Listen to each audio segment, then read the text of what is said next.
Stalin की करने जा रहे, जिन्हें सनातन से तो दिक्कत थी ही, अब हिंदी से भी दिक्कत हो गई है। खबर क्या है बताने जा रहे हैं।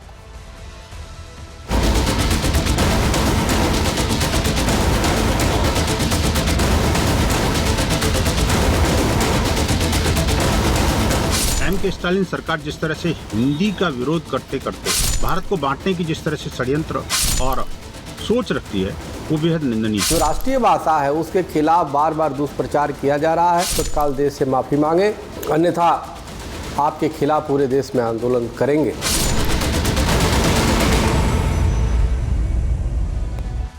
इंडी गठबंधन के सनातन विरोधी चेहरे एमके स्टालिन फिर से एक्टिव होते दिखाई दे रहे हैं और इस बार हिंदुओं को लेकर नहीं, उन्होंने हिंदी को लेकर एतराज जाहिर किया है। हिंदी भाषा से उन्हें दिक्कत क्यों हो गई है?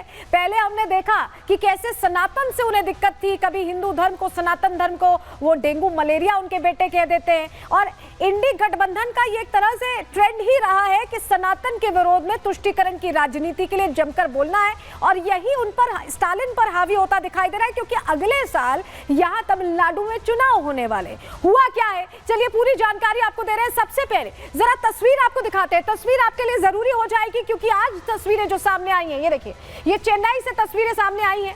ये इंडिया पोस्ट का जो दफ्तर है, वहां पर एटीएम पर कालिक पोत दी गई है, देख रहे हैं आप, कालिक पोती गई है और वहां तमिल भाषा में लिख दिया गया। ये देखिए, ये हिंदी में लिखा हुआ था इंडिया पोस्ट, इन्हें पसंद नहीं आया और इसे हिंदी में लिखे गए को मिटा दिया गया। अगली तस्वीर अब आपको दिखा रहे हैं चेन्नई से। ये अगली तस्वीर देखिए, हिंदी के विरोध में छात्रों ने प्रदर्शन किया। ये प्रदर्शन सिर्फ इसलिए क्योंकि हिंदी यहाँ इस्तेमाल में ना लाई जाए, इसको लेकर ये विरोध है। तो ये तस्वीरें बता रही हैं कि कैसे वहां पर स्थितियां ऐसी हो गई हैं कि बिल्कुल भी हिंदी के अगेंस्ट लोग दिखाई दे रहे हैं और ये आग आगे बढ़ाई है एमके स्टालिन ने। खबर क्या है, स्टालिन ने क्या कहा है, चलिए जानकारी जल्दी से आपके सामने रख रहे हैं। पहले सनातन पर हमला करने वाले स्टालिन अब हिंदी को लेकर लगातार नफरती बोल रहे हैं। तमिलनाडु के सीएम एमके स्टालिन को हिंदी से आपत्ति है। समझिए, हिंदी मुखौटा और संस्कृत छुपा हुआ चेहरा है, ये बाकायदा पोस्ट किया है स्टालिन ने। हिंदी थोपने से 100 सालों में 25 भाषाएं खत्म हो गई हैं। बड़े आरोप भी लगा रहे हैं। उत्तर प्रदेश और बिहार कभी भी हिंदी क्षेत्र नहीं थे। इनकी जनरल नॉलेज बहुत ज्यादा है, कह रहे हैं कि हिंदी क्षेत्र ये थे ही नहीं। हिंदी थोपने से नॉर्थ इंडियन भाषाएं हाफ रही हैं। इस तरह की बातें एमके स्टालिन कर रहे हैं और एमके स्टालिन यही बात मंच से बोलते भी दिखाई सुनाई दी है। क्या उन्होंने कहा है, पहले आपको सुनवा रहे हैं, सुनिए। अनेवरुक्कुम वणक्कम। आज तमिलनाडु 2 महत्वपूर्ण चुनौतियों का सामना कर रहा है। भाषा की लड़ाई जो हमारी जीवन रेखा है और परिसीमन के खिलाफ लड़ाई जो हमारा अधिकार है। मैं आपसे आग्रह करता हूं कि आप हमारी लड़ाई का असली सार लोगों तक पहुंचाएं। निर्वाचन क्षेत्र के परिसीमन का सीधा असर हमारे राज्य के स्वाभिमान, सामाजिक न्याय और जनता के लिए कल्याणकारी योजनाओं पर पड़ता है। आपको ये संदेश लोगों तक पहुंचाना चाहिए। प्रत्येक व्यक्ति को हमारे राज्य की रक्षा के लिए आगे आना चाहिए। 3 भाषा नीति के परिणाम स्वरूप पहले ही हमारा वाजिब धन रोक दिया गया है।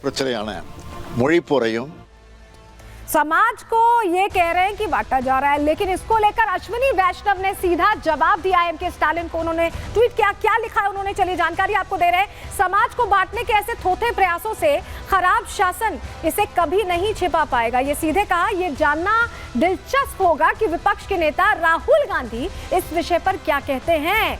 क्या हिंदी भाषी सीट के सांसद के तौर पर इस बात से वो सहमत हैं? क्योंकि ये तो समर्थक है इंडी विरोधी, एक तरह से सब साथ ही आते हैं। तो ऐसे में ये सवाल पूछ लिया है अश्विनी वैष्णव ने कि क्या राहुल गांधी की बोलती अब निकलेगी, क्या वो कहेंगे कुछ, क्योंकि इस मुद्दे पर तो उन्होंने अभी तक चुप्पी साधे हुई है। लेकिन अब आपको बताते हैं ये 3 लैंग्वेज फॉर्मूला है क्या, जिसको लेकर एमके स्टालिन इतने परेशान है कि उन्हें ये बिल्कुल हिंदी भाषा पसंद नहीं आ रही। पहले तो हिंदी सनातनी लोग नहीं पसंद आते थे, अब हिंदी भाषा भी नहीं पसंद आ रही। चलिए आपको बताते हैं 3 लैंग्वेज पॉलिसी है क्या, जानकारी आपके सामने रख रहे हैं। दरअसल 3 भाषा जो फॉर्मूला है वो स्टालिन को पसंद नहीं है। एनईपी यानी कि जो एनईपी है उसने 2020 के तहत प्रस्तावित 3 भाषा नीति एक शैक्षणिक ढांचा है, एक शैक्षणिक ढांचा जिससे कि जो बच्चे हैं वो बेहतर तरीके से हर भाषा का ज्ञान रखें और उनके पास मतलब मल्टी लैंग्वेज स्किल हो। आसान शब्दों में कहें तो बच्चों को 3 भाषाओं का ज्ञान होना चाहिए, ऐसा सरकार ने सोचा और शिक्षा नीति के तहत इसे लागू किया।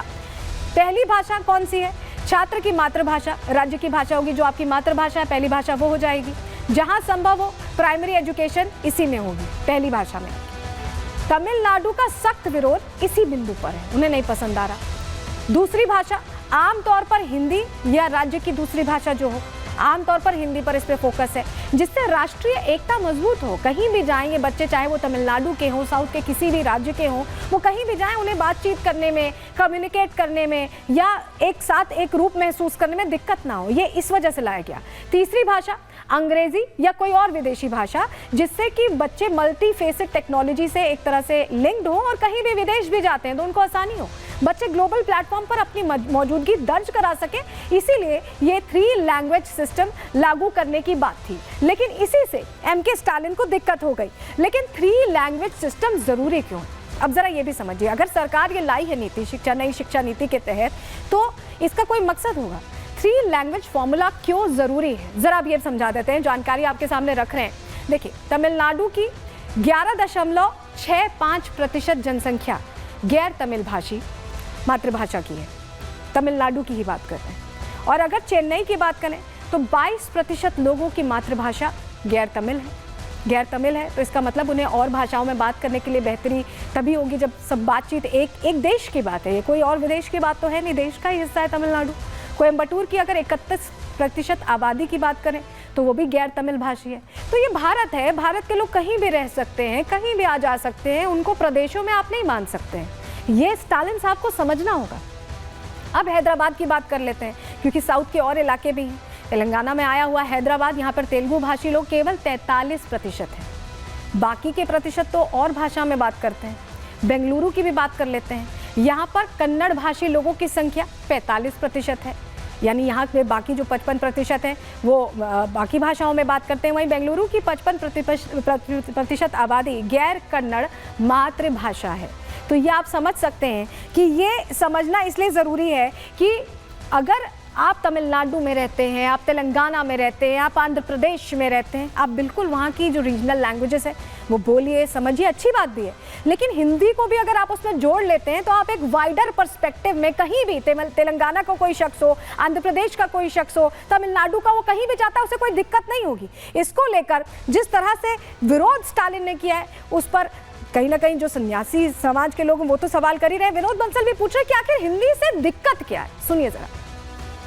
स्टालिन द्वारा जिस प्रकार से राष्ट्र की भाषा हिंदी, जो राष्ट्रीय भाषा है, उसके खिलाफ बार बार दुष्प्रचार किया जा रहा है और हिंदी के खिलाफ अभियान चलाए जा रहे, अत्यंत निंदनीय है। ये देशद्रोह के संज्ञा में आता है। इनका अखिल भारत हिंदू महासभा, संत महासभा कठोर शब्दों में निंदा करती है और इनसे मांग करती कि तत्काल देश से माफ़ी मांगे हिंदी के अपमान करने की वजह से, अन्यथा आपके खिलाफ पूरे देश में आंदोलन करेंगे। एमके स्टालिन सरकार जिस तरह से हिंदी का विरोध करते करते भारत को बांटने की जिस तरह से षड्यंत्र और सोच रखती है वो बेहद निंदनीय है। ये कहना कि हिंदी ने कुछ भाषाओं को निगल लिया, ये अशोभनीय और अपरिपक्व स्टेटमेंट है। कम से कम एक राज्य के मुख्यमंत्री को तो शोभा नहीं देता कि भाषा के आधार पर अपने नागरिकों को उत्तर दक्षिण में, पूर्व पश्चिम में बांटा जाए।